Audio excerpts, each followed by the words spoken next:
এটা ছিল আমার 24শে নভেম্বর বিয়েবাড়ির সাজ and here is my final look.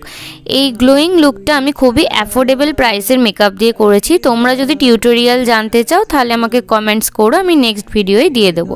আর এই যে চলে এলাম বিয়েবাড়িতে ঢুকে পড়লাম, আর ঢুকেই একটুখানি ফটো ভিডিও তুলে নিলাম, কারণ এরপর খেলে তো মেকআপটাই নষ্ট হয়ে যাবে, তখন আর তোলা যাবে না। আর ওমা, এই যে বউ বসার জায়গাতে যখন গেলাম তখন দেখি বউয়ের তখনও মেকআপই কমপ্লিট হয়নি, বউ তখন আসেইনি। তাই অগত্যা কি করব, চলে গেলাম আমরা স্টার্টার কাউন্টারে, আর গিয়েই খেয়ে নিলাম ফেভারিট ফুচকা। বিয়েবাড়িতে গিয়ে বিনামূল্যে ফুচকা না খেলে ভগবান পাপ দেয়, তাই খেয়ে নিলাম ফুচকা।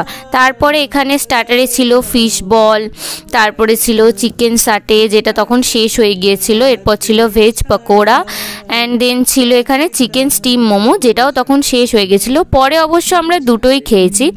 যাই হোক, এইসব খেয়ে আমরা চলে গেলাম মকটেল কাউন্টারে একটু গলা ভেজাতে। তো সবাই মিলে একটু মকটেল খেয়ে নিলাম, আর আমি আমার খেলাম as always favourite blue lagoon mocktail. তো এই যে আমার ভাই আর মা একটু ভিডিওয়ে হাই বলে দিল। তো ফাইনালি গিয়ে দেখলাম যে বউ এসে গেছে, আর তখন এতটাই দেরি হয়ে গিয়েছিল বউয়ের রেডি হতে, তো দেন ওখানে বিয়ে স্টার্ট হয়ে গিয়েছিল কিছুটা পরেই।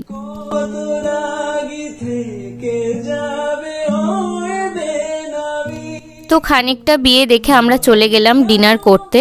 তো ডিনারের মেনুটা আমি নেক্সট ব্লগে শেয়ার করব। ওকে, বাই।